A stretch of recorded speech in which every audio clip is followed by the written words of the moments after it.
As you know, the President welcomed the Emir of Qatar to the White House today. The two leaders discussed the strategic relationship and our cooperation on a wide range of security and economic issues. This includes efforts to bolster their military capabilities and to advance new commercial deals that would create tens of thousands of American jobs. The Emir reiterated his commitment to counter terrorist financing and violent extremism. As you may recall, just a few weeks ago, Qatar publicly designated 20 terrorist financiers and 6 entities. This is the latest in a series of important steps, but the President and Emir agreed that there is more progress to be made.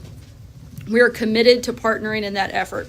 Finally, the two leaders discussed the urgent need to resolve the Gulf dispute.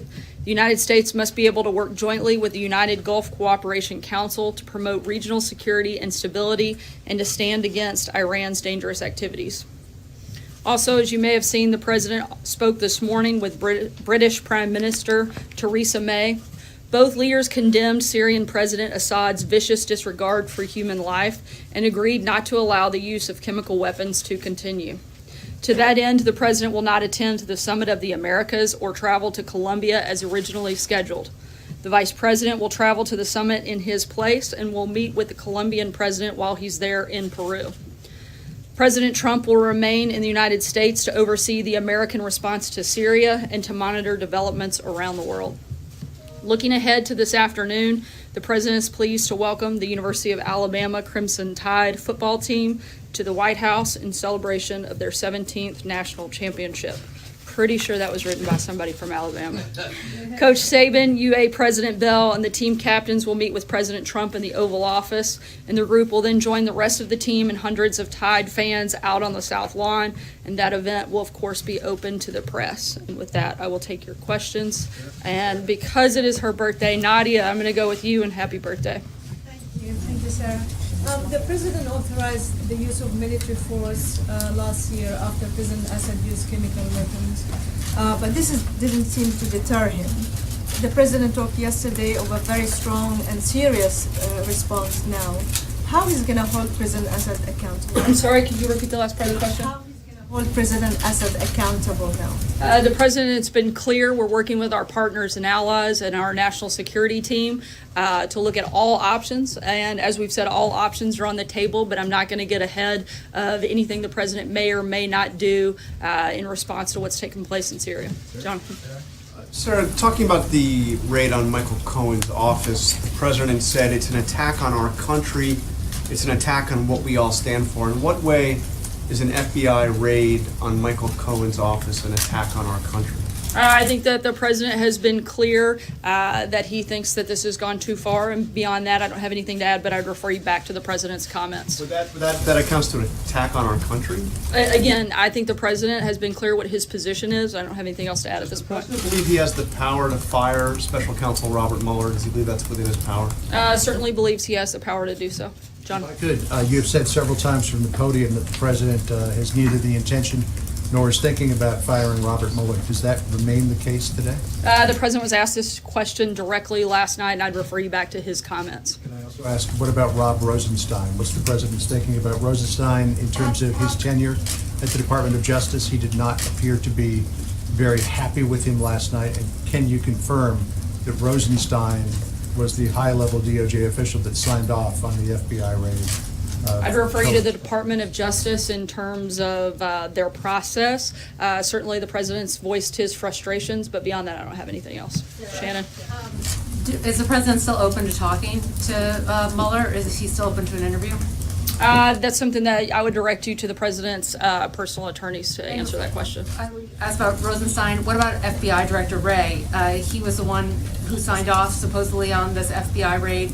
Does the President still have confidence in him? Again, I would refer you to the Department of Justice on the process and who did or did not sign off. That's not something that we were a part of here. The President's feelings about the FBI Director. Does he have concerns about the FBI Director? The President's voiced his frustration with the situation. I haven't spoken with him directly about Director Wray. Jill? Two things, just to follow up on that. Has the President spoken with either Jeff Sessions or Rosenstein since the raid yesterday? Not that I'm aware of. Okay, and then I wanted to ask you about the decision to cancel the trip. Can you walk us through a little bit more of the decision-making there? Why the president felt like he couldn't make a decision, he couldn't execute on whatever he decides to do while he's traveling, considering that the missile strike last year was actually launched while the president was in Mar-a-Lago? Mar-a-Lago happens to be within the United States, something I'm sure you're very well aware of. The president would like to stay in the country while there are a lot of developments going on around the world. What does being in the country, how does that benefit him? Again, I'm not going to get into specifics on intel matters and things that we may or may not do, but the president and his national security team felt it was best that he stay in the United States while all of these developments are taking place. Jacqueline. Does Michael Cohen still represent the president? I'm not sure. I would refer you to Michael Cohen on that. And when did the president first learn of the payment from Michael Cohen to Stormy Daniels and their non-disclosure agreement? I'm not sure on the exact timing. Kristen? If the president Sorry, I'm going to does keep have- moving because we're tight on time. Just one more question, Sarah. If the president Sorry, Jacqueline, does I'm gonna have keep an moving. affair Go ahead, with Kristen. Stormy Daniels, then why didn't he Jacqueline, instruct? I'm going to move on to Kristen. Sorry, we are tight on time with the visit of the Alabama team coming up soon. Go ahead. Well, just, can you follow up on that question? Does he I didn't hear the continue to deny having an affair? Then why doesn't he just The instruct president's Mr. been Cohen clear. to- He's addressed this several times. I don't have anything else to add. Brian? Sarah, like to let follow me up. just ask my other question.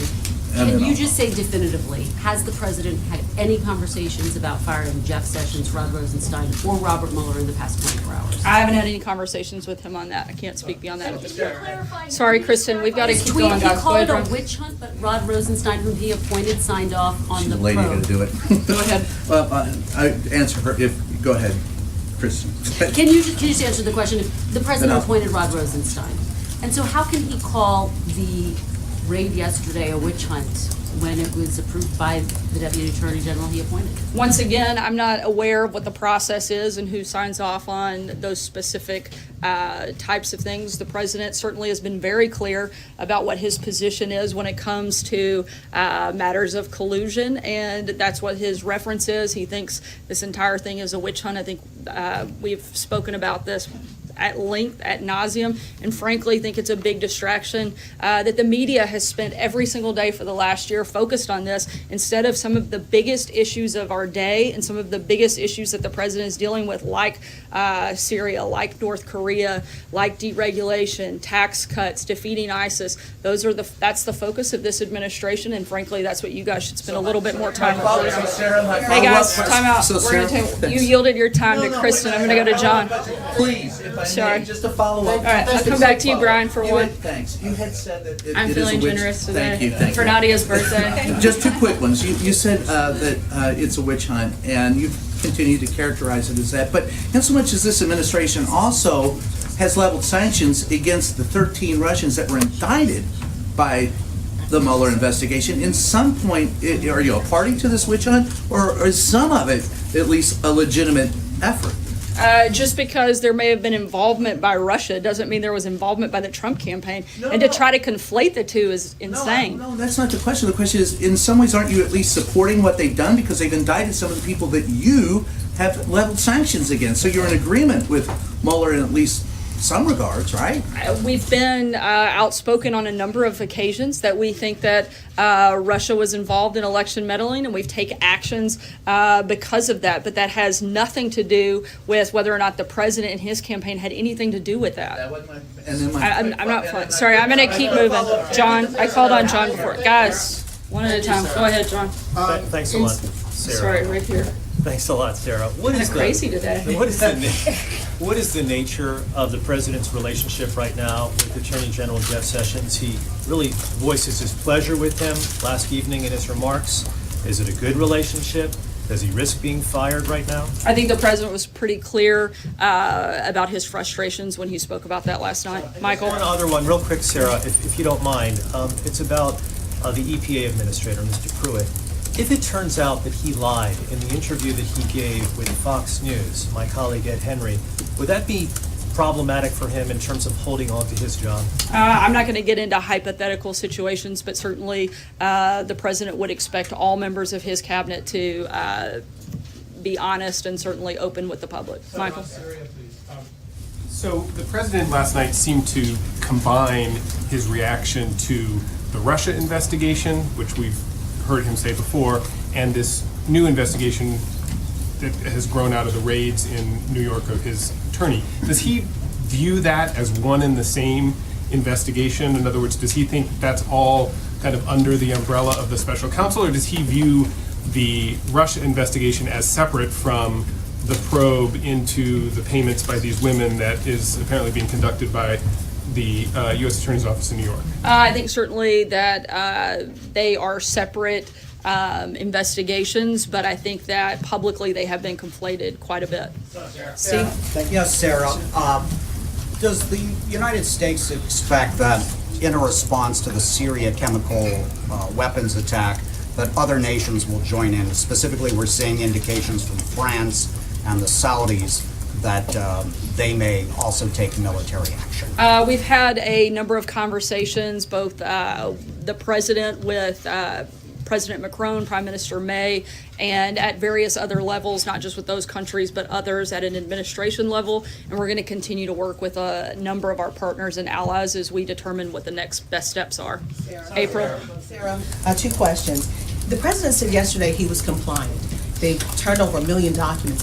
If he was compliant with these investigations, why was there a search warrant needed? This doesn't have anything to do with the president, and I would refer you to Michael Cohen and his attorney. When it comes to matters of the special counsel and dealings with the president, we've been fully cooperative. Okay, and our next question. With all of this turmoil, particularly this last week, has the president at any time thought about stepping down before or now? No, and I think that's an absolutely ridiculous question. It's not ridiculous. I gave you It's 2 not questions, ridiculous. April. We're moving on. Jordan, go ahead. It's not ridiculous. Jordan, go Thanks, ahead. Sarah. Did the National Security Advisor John Bolton force Tom Bossert out of his job? I'm not going to get into specific details about the ongoings of personnel, but I can tell you that he resigned. The president feels he's done a great job and wishes him the best as he moves forward.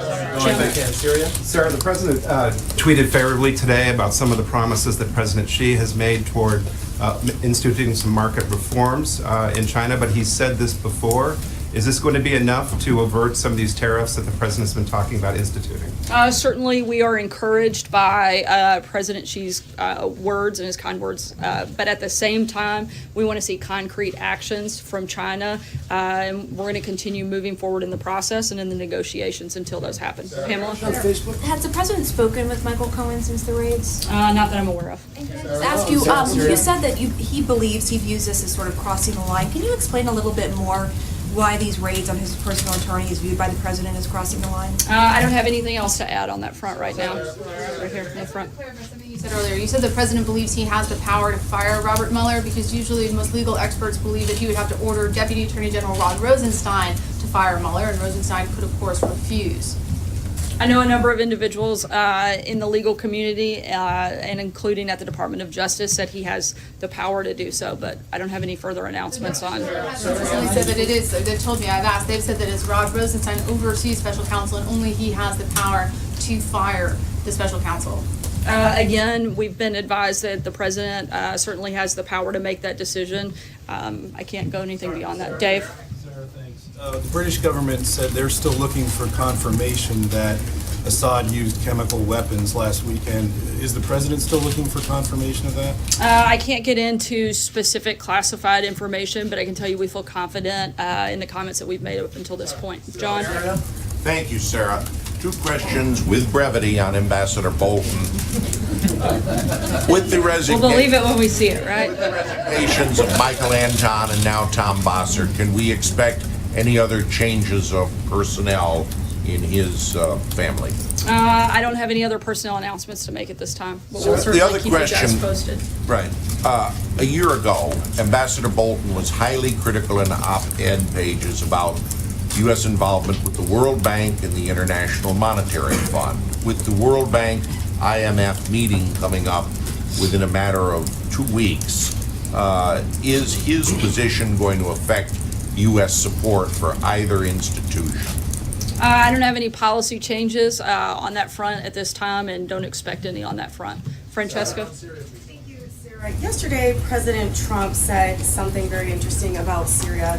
He said that because of the power of the United States and because of the power of our country, we're able to stop it. Now, with bringing in Ambassador John Bolton as well, which is sort of a signal of a more hawkish stance potentially, I want to know if the president has changed his calculus in any way on Syria and on whether or not he wants to pull out those troops very soon, as he previously said. I addressed the troops yesterday. I don't have anything new on that front in terms of things that the president may or may not do. We're not going to broadcast, and I don't have any announcements on that front. Fred? Oh, thanks, sir. This week, Senator McConnell said they're taking up 6 nominations, and that they're going to continue taking up 6 nominations per week. Do you consider that a major breakthrough for the administration, considering there's been We'd like to so see many them blocking? take on a lot more than 6, but we're certainly glad to see those 6 move forward, but we'd like to see them move forward in a much bigger fashion than just the single digits right now. And one other question. On U.S. Attorney Berman, he's in an interim position now in New York. The reports have been that the president was going to nominate him for full-time. Is that still the case? Will the president nominate him? I don't have any personnel announcements on that front. Sayer.